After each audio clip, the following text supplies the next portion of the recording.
Welcome to the Codcast. My name is Bruce Mole of Commonwealth Magazine, and I'm joined today by Michael Sullivan, the director of the State Office of Campaign and Political Finance. Welcome, Mike. Thanks for the invitation. Let's start off with learn a little bit about you and your agency. What does your agency do? The easiest way for me to explain it is that we enforce and administer the rules as to how politicians can raise and spend their campaign money. That's the easiest way to explain it to the average person on the street. There's a lot more to it than that, but that's basically it. And how long have you been running that agency? I've been the director as of August of this year, 25 years. And how did you get that job? Who appoints you? You are appointed by a bipartisan commission of 4 people to a 6-year term, and they are literally called the Commission to Select the Director, and it consists of 4 people. The Secretary of the Commonwealth is the chair. The dean of a law school in Massachusetts, who's appointed by the governor to this commission, is on it. The chairman of the Republican Party and the chairman of the Democratic Party, and it has to be a unanimous vote. And I was actually a finalist for this job in 1988. I didn't get it. And in 1994, I reapplied and I was appointed. And I just got reappointed this past November. And you have a 6-year term, is that right? 6-year term, yeah. All right. And I would say this. We are truly independent. Once they appoint you and set your salary, you don't really see them or talk to them unless there's some issue that you want to talk to them about. And you must like the job. You've been at it a while. It's probably the most unique job in state government. Yeah, money in politics is something that always interested me back when I was in college and looking to be an intern. So it's worked out pretty well. Good. So the latest issue that you've been dealing with of late is sort of defining what is a political committee. Mm-hmm. And in the press reports on this, we've run some at Commonwealth sort of looking at who gives and what have you, but it's been called the union loophole. Explain what people are talking about with that. So the statute is pretty well written for the most part, but there's a section in the statute that talks about contributions made by trusts, associations, and foundations. And it talks about how you will report them, that you have to have the principal officer of the association, the trust, or the foundation identified and what their office is. So clearly the legislature had an option or made a decision at some point that they wanted those organizations to be able to make contributions. What they didn't do was put a limit on it. And so back in the 70s, long before I was there, full disclosure, I think I might have been in high school or junior high, there was a lot of discussion about whether or not there was a limit, and there were opinions that said there was not a limit. Back in 1986, our office, again before I was there, took a stab at trying to determine what it was, and they came up with what was called the incidental threshold. And what that meant was that if an organization spent 10% of its gross revenues or $15,000 in a calendar year, if they exceeded that number, they would have to register as a political committee. And within that memo, that interpretive bulletin, it basically said that you could write a check for $15,000 to a candidate. The unions have used that over the years, but not to the extent that there have been a race here and there, but not to the extent that it's made out to be, quite frankly. If you look in 2017 and 2018, there are very, very few $15,000 checks floating around. And unions, in your earlier definition, are they an association? They're an association because they're an entity that raises money through their dues process. We're not talking about their PAC here. That's a separate thing, and their PAC is limited under the Political Action Committee rules. But the general fund, where the dues comes in, because they're not raising that money for a political purpose, unless they do what is more than incidental, the $15,000, we don't consider them a political committee. And that's where this all comes down from. So recently you proposed some regulations or put them out there to sort of... Well, there was a court case, and the court case talked about our interpretive bulletin and said, we don't have to rule on the interpretive bulletin, but it really doesn't have the force of law because it hasn't gone through the regulation process. And then Common Cause said, well, we think you should do a rulemaking. And they have the opportunity under the statute to petition us to do a rulemaking. So we did that, and we had a hearing, we took testimony, we discussed it, and we've come up with a proposed rule that we put out on February 1st, last Friday. And some people, I read in the paper, it was quietly released. Well, no, actually, we put on our website that we were going to release it on February 1st, and we did. And I don't know what was quiet about that, since we said we did exactly what we said we were going to do. But we released it. It's gotten some press. We're going to have another hearing. don't have the date. I think it might be March 5th. And then we'll promulgate a final rule. But right now it's a proposed rule. It's not a final rule. And what would that rule do? Well, the rule won't change the 10-15 concept in that once you exceed 10-15 concept, meaning the definition of this incidental issue and the association. Okay. Right. So the 10% of gross revenues or the $15,000, whichever is less. Once you exceed that, then you have to become a political committee and organize with us and disclose your expenditures. Before that, the major change here, I guess, is that a union can now write a check for $15,000. Under the proposed rule, that will change. That it'll only be $1,000. Almost like we're going to treat these associations like an individual. And one of the reasons we're thinking about that is because when they talk about the trusts and the foundations and the associations in Section 10 of our law, they say that you've got to identify the principal officer. Well, that's an individual. So it seems to make sense. Right. I actually think, I just want to add this one point. I wonder, legislation gets made in funny ways. They talk about it, making sausage. I wonder when they did this back in the 70s, they just forgot to put the limit in. That's quite possibly what happened. It's quite possible, yeah. So when you hit your hearings, and now there's the Massachusetts Fiscal Alliance has made quite a brouhaha about this and is taking it to the Supreme Court and trying to, rein in what they say are this union loophole. But in your hearings, you must have heard from that viewpoint, and you must have heard from unions as well. What was the consensus of these hearings? What did you hear? Well, I heard a lot of stuff, both publicly and privately. Some people said, "Oh, you ought to adjust the $15,000 limit for inflation, and it should be $31,000." Some people said it should be zero. Some others said it should be what it is that a PAC can give at this point. What I think everybody has to stop and take a deep breath and understand is that there's two issues here that are being conflated in the public. Okay, the suit that's going to go to the Supreme Court, or that is waiting to be heard by the Supreme Court on their calendar as to whether or not they'll grant cert, really isn't about the union loophole. It's really about whether or not corporations should be able to give. That's the issue. They're suing under the Equal Protection Act, the Equal Protection Clause of the Constitution, the 14th Amendment, to say if unions can give, corporations ought to be able to give. That's not the same issue as to whether or not the $15,000 rule is what should happen. But there's a conflation of those two issues. Right. And in the public's mind, that's as good as gold for some people who are out there pushing that agenda. And what about unions? How have they reacted to your in these hearings where you were taking testimony? That's an interesting question. As to be expected, I don't think they're thrilled about the idea. But no one's said, this is the worst idea in the history of mankind. So I don't really know. Since we came out with the proposed regulation, there's not been a firestorm calling me saying, "Oh my God, this is terrible." So I honestly don't have the answer to that question. I doubt they're thrilled with me. But at your next hearing, you might hear more, obviously. I'm guaranteed I'll hear more at my next hearing. All right. Let's just move on a little bit. You said you've always been fascinated by money in campaigns and how that works. And my general perception is that money is a key factor in political campaigns. It's sort of, many perceive it as the lifeblood of campaigns, although others might say that it's the candidate, the ideas, what have you. Well, I would say that the press determines often the viability of a campaign by reporting on how much money they've raised. That's true.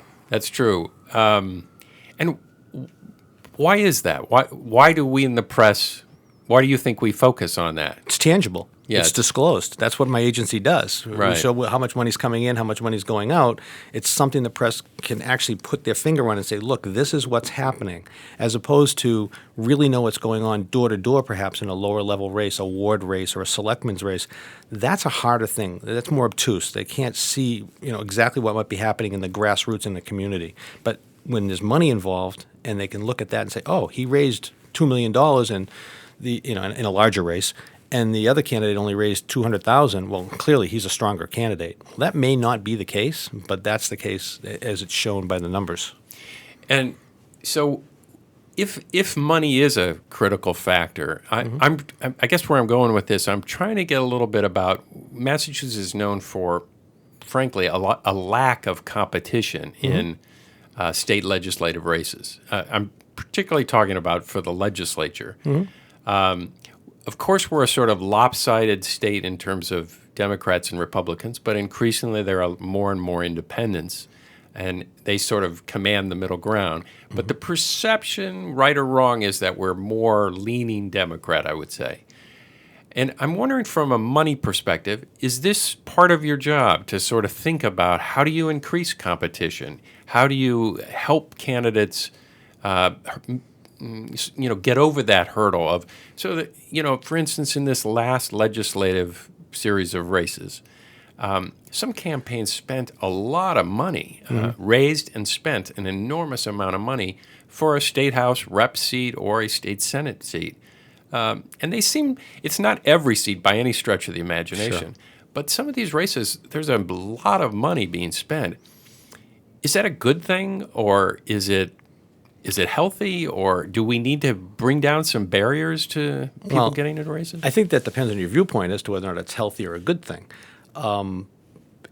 Candidates don't like to raise money. It's one of the more distasteful things. I have not talked to many candidates over my tenure there who think it's a great idea to have to be out there raising money. I would say this. There's an old bromide that everybody hates Congress, everybody hates the legislature, but they love their rep or they love their congressman, and that's why the reelection rate is 90%. Incumbents raise more money. It's easier for them to do that. There's the whole, does money breed access? So there's a slew of issues that are here. You can't dumb it down to say what's the right thing. Everybody's got a different opinion. My job isn't really to try to encourage more people to run. My job is to make sure that those who want to run understand what it is they need to do for disclosure to the public and understand what the rules are. So we spend a ton of time on education. This morning I spent an hour and a half with our education guy talking to the city and town clerks in Massachusetts so they know what to do with their candidates when they have to file their disclosures. So I see my job, we do enforcement, but I really see my job as education and administration. And we try to work with candidates. We do a 1-hour seminar every Wednesday in our office open. Come on in. We want to talk to you. We want to make sure you understand what it is that you need to do. That's what we do. It's really a teaching environment. It's tough. It's tough to get people to run, I remember one time, I'll get in trouble for saying this probably if my wife listens to this, but I mentioned that I wanted to run for mayor of my hometown. And the next word out of her mouth was the name of the local divorce lawyer. Those are issues you got to get through at home before you put your name on a ballot, never mind raising money. Right. But at the same time, without putting you on the spot about whether you think it should be or shouldn't be, what I'm sort of curious about, I think there are some states that try to put candidates on a bit more equal footing. So here in Massachusetts, once you get elected, it's generally very hard to unseat an incumbent here. And so because they sort of keep, even if they're not being challenged, they keep raising money. And our studies show that people who raise the most money win the races 90-something% of the time. So in some states, the last I checked, Minnesota is one that has a sort of, I guess what my term would be an anti-rollover clause, that if you win a campaign and you're elected, that you can't build up or you can't take a war chest from one term to the next and launch, your fend off challengers that way. You have to return it to charity or you have to dispose of it some way. Is that because all these things about or maybe limiting how much people can spend on a campaign, they raise First Amendment issues too. Is that something that is legal? If the legislature, which is made up of mostly incumbents, if they got this religion and want to do something, is that something they could do? What's your sense of that? Well, when you started the question, you said you didn't want to put me on the spot, but apparently I'm on the spot on this question. Well, I'm asking your opinion, not about whether they should do it or not. I think it's absolutely legal if they chose to do that to make some kind of a process where they couldn't roll the money over. What I think you need to keep in mind is that when you raise $1, let's say that I raise money to run for city council, and then I decide I want to run for state rep. Well, the money I raise for city council, I can use to run for state rep. And the money that I raise for state rep, I can use to run for state senate, and so on all the way up to governor. So there's that ability to raise money and continue to raise money because I might be looking at the next office. And that over the years, people in the legislature have run statewide. that provides him with an opportunity. When Marty Walsh went to run for mayor of Boston, he had money in his campaign account. He just rolled that money into the race for mayor. So I think there'd be some pushback in terms of saying to them, you can't keep that money and use that, because everyone's always looking to the next race. I do know that they do it in some states. They have, sometimes they allow them to keep a portion and they call it an office holder account. I think they do that in one of the Midwest states. I do know what you're talking about in Minnesota. The director there is actually a friend of mine, and it seems to work pretty well. He doesn't have any problems with it, but I don't know how that would fly here. And what about limiting how much? I mean, that would limit how much you could roll over from one campaign to the next. What about the idea of just limiting how much you can spend in a campaign? Does any state do that, or no? You can't. The only way you can do that is if you throw out a carrot, which is basically offer public financing. But other than that, you have First Amendment issues and freedom of speech. We have a limited public finance program for people who run statewide. Essentially, over the last 12 years, it's only had enough money in it to help some gubernatorial candidates. And what happens is, traditionally, in this case, the gubernatorial candidate on the Democratic side says, oh, I'll limit my spending. I'll get some public money.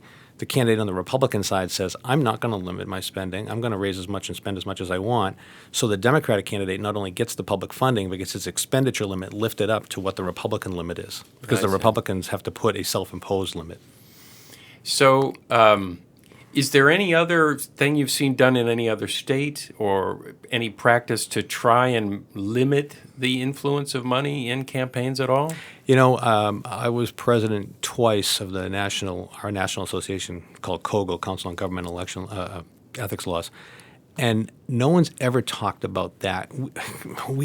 What we try not to do is be the policy makers. Right, the people get elected to do that. I get appointed to implement the statute and administer it. So we always talk about best practices on how to deal with what we've got. For example, in Massachusetts, there are two systems of disclosure, how candidates disclose their activity. There's what's called the non-depository system, where the candidates do their own reporting, and then there's called the depository system, where the banks do some of the reporting and the candidates do. We are the only state in the country that have this, the depository system. Other states are dying to do it. They all want to try to do it, but they can't figure out how to get started, because everyone in the other states got elected under that system. So they like that system. Why would you want to change the system you got elected under? It makes sense to you. You know how to do it. I'd like to change it here. I'd like to push for the depository system for our legislative candidates, because the very first thing I would tell you with that is I'll never have a problem with understanding how much money they have, because the bank's going to tell me twice a month exactly how much is in that account. It works. Mm-hmm. So, and that's the administration kind of thing that we talk about. And are you, in your agency, the one that has to rule on whether people are spending their campaign funds appropriately? The language in the statute about how you spend your money is very vague. It says it must be used for the enhancement of your political future, so long as it is not primarily for yours or anyone else's personal use. So that's a pretty gray area. But yeah, we handle that. Oftentimes I will use when I talk to people and try to counsel them, I will use what I call the reality versus legality standard. Say that again. The reality versus legality. It may be legal, but it might not be the smartest idea. And so we have that discussion sometimes, because do you really want to read about this in the newspaper or on a blog or on a podcast? But it does seem like there are that is a very gray area. Is a rental car that you use for your political benefit, or is it for your personal benefit? Mm-hmm. Long conversations about cars. Cars, phones, meals. Mm-hmm. There does seem to be quite a bit of... And you're right. There's a lot of discussion. There's a lot of gnashing of teeth on some people's part. At the end of the day, the people who elect you can see what you've done, and they make a decision on whether or not they think it's a good idea with what you've done, and they can vote to reelect you or not. If it's egregious, obviously, if you go into Disney World with the family, that's personal use. That's going to be a problem. We've had cases like that in the past. And we've done disposition agreements. If we sent them to the Attorney General, John Bonomo, a case from several years ago, was a Register of Deeds who was reimbursing himself for postage that he never really bought. And we were able to go through some bank records and determine that they were fraudulent, the bank records that he provided us, because we had subpoenaed other bank records, and he ended up going to jail for 2.5 years for a personal use violation. So that does happen. For postage. Well, he said he was buying postage. Now, everybody knows when they go to the post office, they give you a receipt. Right. He had no receipts. Yeah. And my bank records from the subpoena were different than the bank records he provided me, so I knew they had been doctored. And you said any voter can see how their politician or their representative or senator is spending their money. Do you think a lot of people look at that? You know what's funny is, I don't know. We have a lot of hits on our website. We can track the hits. We don't know where they come from, but we can track them, and it goes up every year. Exponentially goes up. Really? What is funny is a friend of mine is a public employee, somewhat politically active, and we were at a Christmas party once, and I said, come here, I want to show you something. And I showed him our website, and I never got him away from the computer the whole night. And his wife said to me the next day, what did you do with Johnny? He was fascinated with Fascinated. There's a treasure trove of information on our website. And you pay for it. Everybody pays for it in the Commonwealth through their tax dollars. We do everything in-house. It's a great website, and the data in there is amazing. So, if people don't use it, it's too bad, because it's really a good resource to find out what's going on with your rep or your senator, the governor, whoever. It's all out there. Give me a little cheat sheet if you can. If I wanted to see how my representative, my senator, how they were spending their money, I've been to your website many times, so you can see who donates to the candidate, and you can see how they spend it. Mm-hmm. Sometimes it's a little complicated because some people put it on credit cards, and you have to hit another click through to get to that. We're getting better at that. We're trying to make that easier on a one-click basis. But is there, if you're a regular voter, what would you be looking for? What do you sense people are? If I'm a regular voter, which obviously I'm not, I'm a little more schooled in this, but my first thought would be, if I'm voting for my state rep or my state senator, where's the money coming from? Is it coming from within the district? Do I know the people who are giving to him? Is that something that I should be interested in? Does it bother me if it's not coming from those folks? Is there a particular industry that's giving to him? And for example, if there are 20 people from the same firm giving money, why is that?